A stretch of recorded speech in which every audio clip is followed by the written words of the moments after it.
किसी नगर में सागरदत्त नाम का एक व्यापारी रहता था।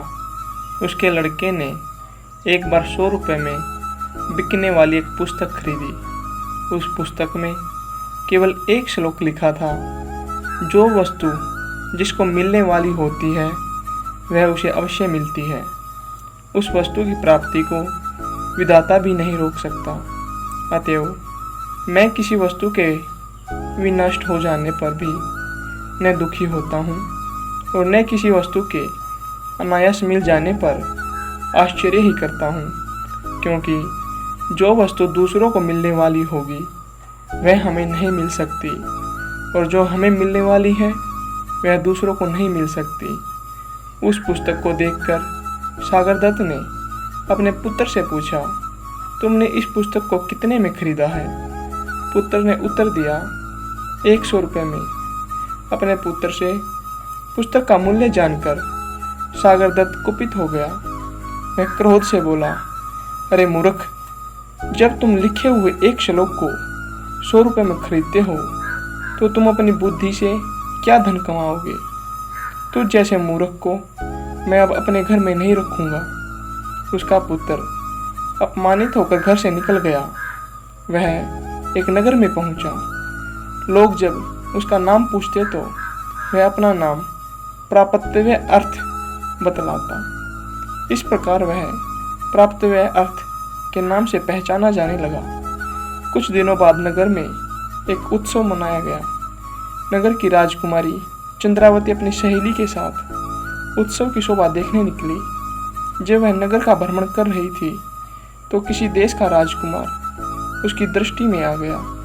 वह उस पर मुग्ध हो गई और अपनी सहेली से बोली, सखी, जिस प्रकार भी हो सके इस राजकुमार से मेरा समागम कराने का प्रयास करो। राजकुमारी की सहेली तत्काल उस राजकुमार के पास पहुंची और उससे बोली, मुझे राजकुमारी चंद्रावती ने आपके पास भेजा है। उनका कहना है कि आपको देखकर उनकी दशा बहुत शोचनीय हो गई है। आप तुरंत उनके पास न गए तो मरने के अतिरिक्त उनके लिए अन्य कोई मार्ग नहीं रह जाएगा। इस पर उस राजपुत्र ने कहा, यदि ऐसा है तो बताओ कि मैं उनके पास किस समय और किस प्रकार पहुंच सकता हूं। राजकुमारी की सहेली बोली, रात्रि के समय उसके शयन कक्ष में चमड़े की एक मजबूत रस्सी लटकी हुई मिलेगी। आप उस पर चढ़कर राजकुमारी के कक्ष में पहुंच जाना। इतना बताकर राजकुमारी की सहेली तो वापस लौट गई और राजकुमार रात्रि के आगमन की प्रतीक्षा करने लगा। किंतु रात हो जाने पर कुछ सोचकर उस राजपुत्र ने राजकुमारी के कक्ष में जाना एकाएक स्थगित कर दिया। संयोग की बात है कि व्यापारी पुत्र प्राप्तव्यार्थ उधर से ही निकल रहा था। उसने रस्सी लटकी देखी तो वह उस पर चढ़कर राजकुमारी के कक्ष में पहुंच गया। राजपुत्री ने भी उसको राजकुमार समझकर उसका खूब स्वागत सत्कार किया, उसको स्वादिष्ट भोजन खिलाया और अपनी शैया पर उसे लिटाकर स्वयं भी लेट गई। व्यापारी पुत्र के स्पर्श से रोमांचित होकर उस राजकुमारी ने कहा, मैं आपके दर्शन मात्र से ही अनुरक्त होकर आपको अपना हृदय दे बैठी हूँ। अब आपको छोड़कर किसी और को पति रूप में वर्णन नहीं करूँगी।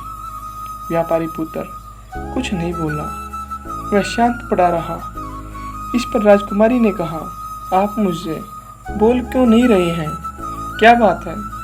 तब व्यापारी पुत्र बोला, मनुष्य प्राप्तक वस्तु को प्राप्त कर ही लेता है। यह सुनकर राजपुत्री को संदेह हो गया। उसने तत्काल उसे अपने शयन कक्ष से बाहर भगा दिया। व्यापारी पुत्र वहाँ से निकलकर एक टूटे फूटे मंदिर में विश्राम करने चला गया। संयोग की बात है कि नगर रक्षक अपनी प्रेमिका से मिलने उसी मंदिर में आया हुआ था। उसे देखकर उसने पूछा, आप कौन हैं? व्यापारी पुत्र बोला, मनुष्य अपने प्राप्तव्य अर्थ को ही प्राप्त करता है। नगर रक्षक बोला, यह तो निर्जन स्थान है, आप मेरे स्थान पर जाकर सो जाइए। व्यापारी पुत्र ने उसकी बात को स्वीकार तो कर लिया, किंतु अर्धनिद्रित होने के कारण भूल से वह उस स्थान पर न जाकर किसी अन्य स्थान पर जा पहुंचा। उस नगर रक्षक की कन्या विनयवती भी किसी पुरुष के प्रेम में फंसी हुई थी। उसने उस स्थान पर आने का अपने प्रेमी को संकेत दिया हुआ था, जहां पर प्राप्त्यर्थ पहुंच गया था। विनयवती वहां सोई हुई थी। उसको आते देखकर विनयवती ने यही समझा कि उसका प्रेमी आ गया है। वह प्रसन्न होकर उसका स्वागत सत्कार करने लगी। जब वह व्यापारी पुत्र के साथ अपनी शैया पर सोई तो उसने पूछा, क्या बात है, आप अब भी मुझसे निश्चिंत होकर बातचीत नहीं कर रहे हैं? व्यापारी पुत्र ने वही वाक्य दोहरा दिया, मनुष्य अपने प्राप्त्य अर्थ को ही प्राप्त करता है। विनयवती समझ गई कि बिना विचारे करने का उसको यह फल मिल रहा है। उसने तुरंत उस व्यापारी पुत्र को घर से बाहर जाने का रास्ता दिखा दिया।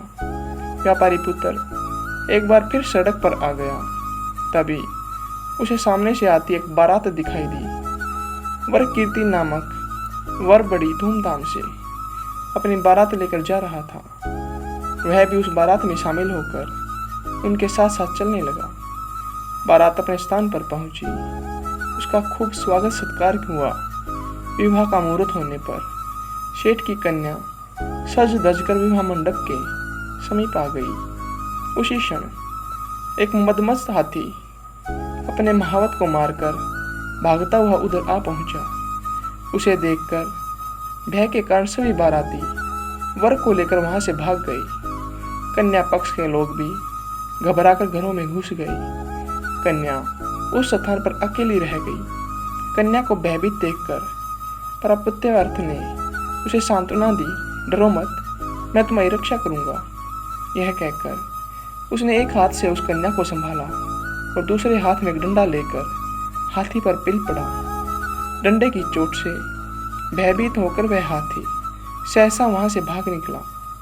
हाथी के चले जाने पर वर कीर्ति अपनी बारात के साथ वापस लौटा, किंतु तब तक विवाह का मुहूर्त निकल चुका था। उसने देखा कि उसकी वधू किसी अन्य नौजवान के साथ सटकर खड़ी हुई है और नौजवान ने उसका हाथ थामा हुआ है।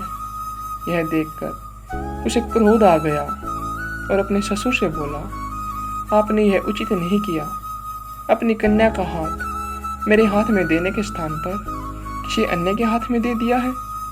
उसकी बात सुनकर सेठ बोला, मुझे स्वयं भी नहीं मालूम कि यह घटना कैसे घटी। हाथी के डर से मैं भी तुम सब लोगों के साथ यहाँ से भाग गया था। अभी अभी वापस लौटा हूँ। सेठ की बेटी बोली, पिताजी, इन्होंने ही मुझे मृत्यु से बचाया है, अतः अब मैं इनको छोड़कर किसी अन्य के साथ विवाह नहीं करूँगी। इस प्रकार विवाद बढ़ गया और रात्रि भी समाप्त हो गई। प्रातःकाल वहाँ भीड़ इकट्ठी हो गई। राजकुमारी भी वहाँ पहुँच गई थी। विनयवती ने सुना तो वह भी तमाशा देखने वहाँ जा पहुँची। स्वयं राजा भी इस विवाद की बात सुनकर वहाँ चला आया। उसने व्यापारी पुत्र से कहा, युवक, तुम निश्चिंत होकर सारी घटना का विवरण मुझे सुनाओ।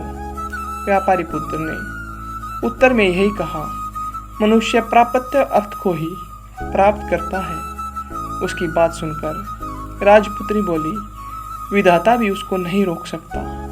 तब विनयवती कहने लगी, इसलिए मैं विगत बात पर पश्चाताप नहीं करती और मुझको उस पर कोई आश्चर्य नहीं होता। यह सुनकर वह मंडप में आई सेठ की कन्या बोली, जो वस्तु मेरी है वह दूसरों की नहीं हो सकती। राजा के लिए यह सब पहेली बन गया था। उसने सब कन्याओं से पृथक पृथक सारी बात सुनी और जब वह आश्वस्त हो गया तो उसने सबको अभयदान दिया। उसने अपनी कन्या को सभी आभूषणों से युक्त करके 1000 ग्रामों के साथ अत्यंत आदरपूर्वक प्राप्त्य अर्थ को समर्पित कर दिया। इतना ही नहीं, उसने उसे अपना पुत्र भी मान लिया। इस प्रकार उसने उस व्यापारी पुत्र को युवराज पद पर प्रतिष्ठित कर दिया। नगर रक्षक ने भी उसी प्रकार अपनी कन्या विनयवती उस व्यापारी पुत्र को सौंप दी। तीनों कन्याओं से विवाह कर व्यापारी पुत्र आनंदपूर्वक राजमहल में रहने लगा। बाद में उसने अपने समस्त परिवार को भी वहां बुला लिया। शेख दाने दाने पर लिखा है खाने वाले का नाम।